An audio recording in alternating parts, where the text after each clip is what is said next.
हमार पानी हमार पसीना, हर बिजली जले तो शेख हसीना हो जाएंगे। जिस दिन इस राज्य में फिर से एक बार सारे लोग सड़कों में आके आर्थिक नाकाबंदी करेंगे कि खनिज हमारा है, जब तक हमें अधिकार नहीं मिलेगा न यहाँ का कोयला हिलेगा, न बालू, न अभ्रक, सब ताला बंद किया जाएगा। कीजिए कितना केस करते हैं आप। जिस दिन ये उबाल यहाँ के एक एक नौजवान, एक एक छात्र, एक एक अभिभावक में आएगा, रांची से लेकर दिल्ली डोलेगी। 1% हम बात कर रहे हैं। हमारा जो जनसंख्या है उसका अगर 1% लोग इंटरेस्ट ले लें तो राज्य की दिशा और दशा एक दिन में तय हो सकती है। यदि आज लोग इंटरेस्ट नहीं लेते हैं तो हम दावे के साथ और तथ्य और तर्क के साथ कहेंगे, आने वाले 20 वर्षों में झारखंड की 20% आबादी शरणार्थी बनकर रह जाएगी। देख सकते हैं, धनबाद चले जाइए, ले बड़ा बड़ा ओपन कास्ट, किसी एक को डैम को उठाइए, पंचायत डैम, माथेन डैम, तेनू घाट का डैम, चांडिल का डैम बनने में 116 गांव डूबा है। उन लोग 6 तारीख को धरना में बैठने वाला है। चांडिल डैम आज से 50 साल पहले बना है, आज तक अधिकार नहीं मिला।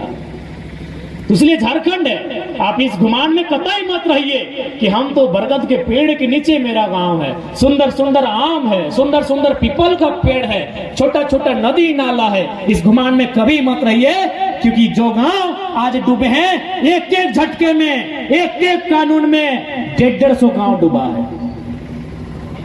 हमको लगता है गांडे प्रखंड में मिलाकर 150 गांव होगा, मिलाकर 150 गांव होगा। चांडिल डैम एक योजना में 116 गांव डूब गया, 116 गांव। बोकारो बीएसएल सुने होंगे, आपके रेशन वगैरह कोई जॉब करते होंगे, 84 गांव विस्थापित हुआ है एक कानून में। सिंदरी में भी लगभग 50 गांव, जो एशिया की सबसे बड़ी खाद्य कारखाना में गिनी जाती है, 50 गांव विस्थापित हुए हैं। माइथेन और पंचायत का तो रिकॉर्ड हम लोग के पास अभी नहीं है। अभी सरायकेला में कुजू डैम बनने का तैयारी है, वहां 126 गांव विस्थापित होंगे, 126 गांव। तो इसीलिए आज झारखंड के लोगों के नसीब में ही लड़ना है। आज अगर लड़ लेते हैं तो आने वाली पीढ़ी कम से कम अमन चैन के साथ, खुशहाली के साथ अपना जीवन यापन करेगी। और अगर आज लड़ने में चूक होती है, आज यदि बोलते कि नहीं हमको लड़ने में इंटरेस्ट नहीं है, न जाने कौन सा फरमान बनेगा, क्योंकि आप भी बराकर नदी के किनारे हैं, क्या पता कोई नया डैम आ जाए। क्योंकि राज्य को चलाने वाले मुट्ठी भर पूंजीपति लोग हैं। डैम भले बोला जाता है कि हाँ मछली पालन होगा, ये पानी किसान तक जाएगा, गलत बात है। सारा पानी कंपनी और फैक्ट्री को जाता है।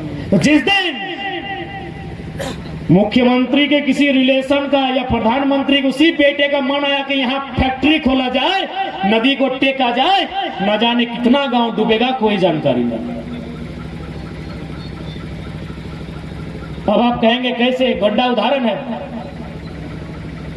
गोड्डा में अडानी प्राइवेट लिमिटेड कंपनी ने बिजली प्रोडक्शन कर रही है ना, 768 मेगावाट बिजली प्रोडक्शन हो चुका है, उसे बेचा भी जा चुका है।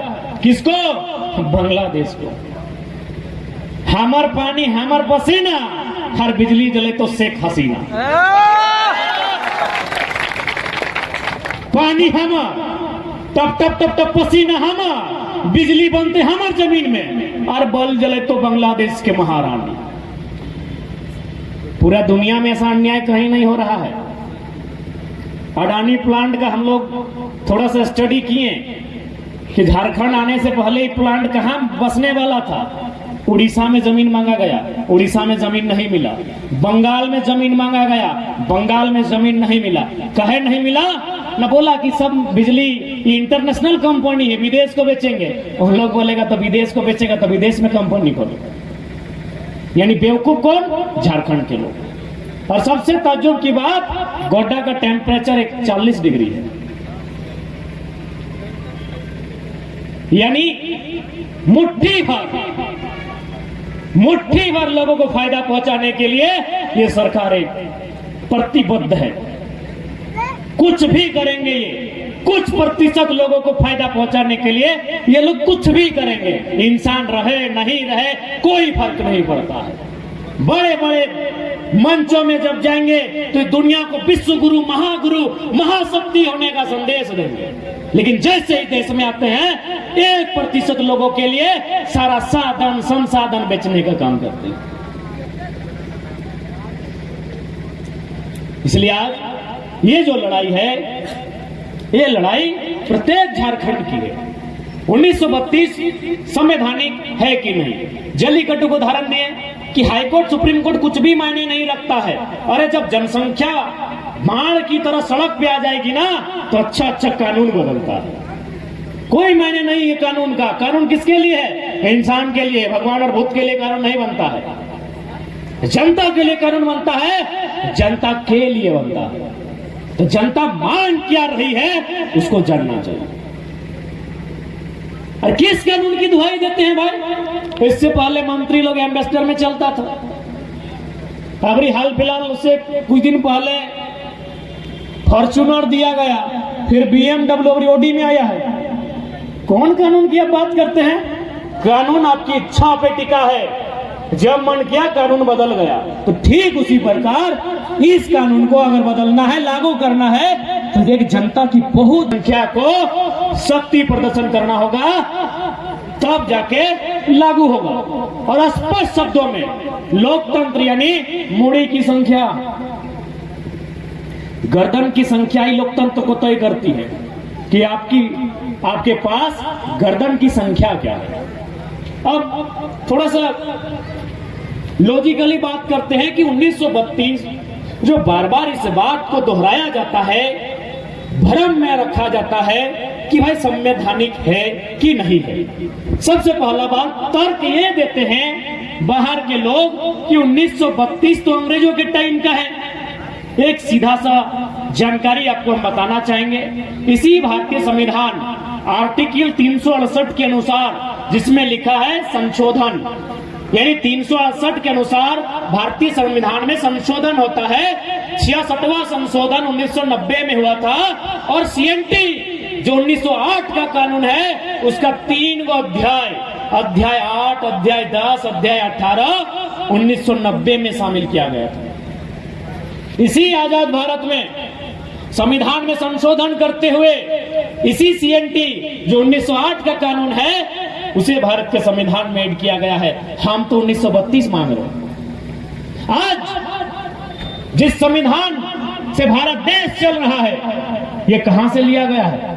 यह मुख्यतः भारत सरकार अधिनियम 1945 से लिया गया है।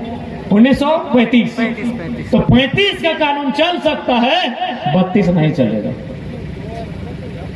कहे तो झारखंड के लोग इंटरेस्टेड नहीं हैं, झारखंड के लोग लेने के मूड में नहीं हैं, बाकी सब चलेगा। 1932 छोड़िए, यदि 1832 का कोई खतियान तो देखिए वो भी चलेगा। बस मूड होना चाहिए, इंटरेस्ट होना चाहिए। इसी देश में 1932 का संविधान चल रहा है। इसी देश में जितने भी थाना प्रभारी गण आए हैं, जितने पुलिस के जवान आए, पहले उनको धन्यवाद देंगे, लेकिन इन्होंने जो वर्दी का रंग पहना है ये 1861 का कानून है, Indian police act. Indian police act 1861 का कानून है। हाँ, एक बदलाव हुआ है। आजाद भारत में एक बदलाव किया है कि अभी पुलिस की नौकरी में बहन लोग को रखा है, और एक काम किया है, उस समय हाफ था फुल करवाया कपड़ा को।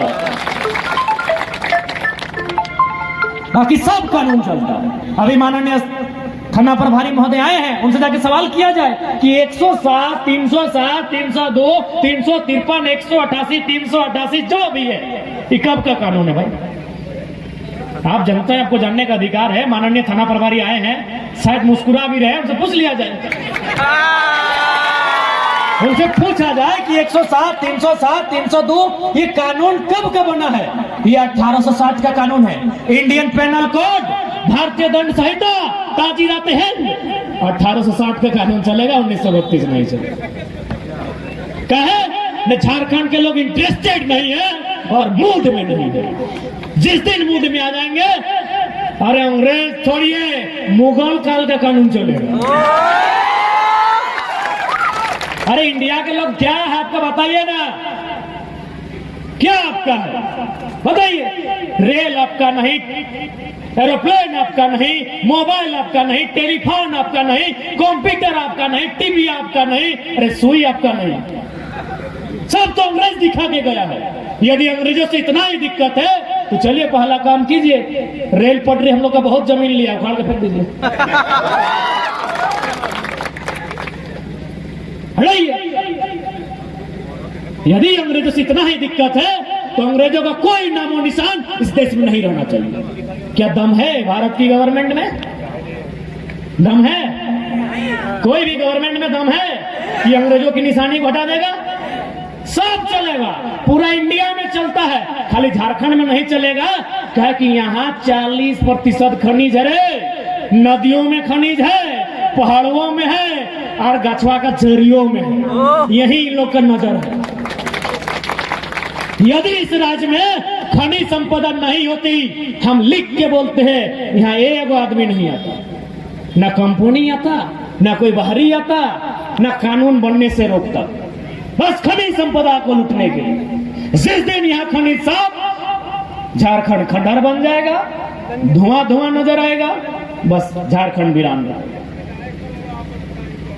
यदि इस राज्य में खनिज संपदा नहीं होती, यकीन मानिए यहाँ कोई बाहर के लोग आते, न बाहर की कंपनी आती, न मोदी जी का बेटा आता, कोई नहीं आता यहाँ पर। सिर्फ खनिज के लालच, खनिज की लालसा ने उन्हें यहाँ निमंत्रण दिया है, बाकी सब कानून चलेगा। इसी पूरे भारत देश में अलग अलग राज्य है, कुछ टेरिटरी है, केंद्र शासित राज्य है, सब जगह कानून है और सब जगह अंग्रेजों का ही कानून है, क्योंकि लोकतंत्र भारत को अंग्रेजों ने दिया है, डेमोक्रेसी इंडिया को अंग्रेजों ने दिया है। आप बात करते हैं 1932 अंग्रेजों का कानून है, डेमोक्रेसी अंग्रेजों की देन है। आपके पास तो मोनार्ची थी, आपके पास राजतंत्र था, राजा का बेटा राजा बनेगा, डेमोक्रेसी अंग्रेजों की है।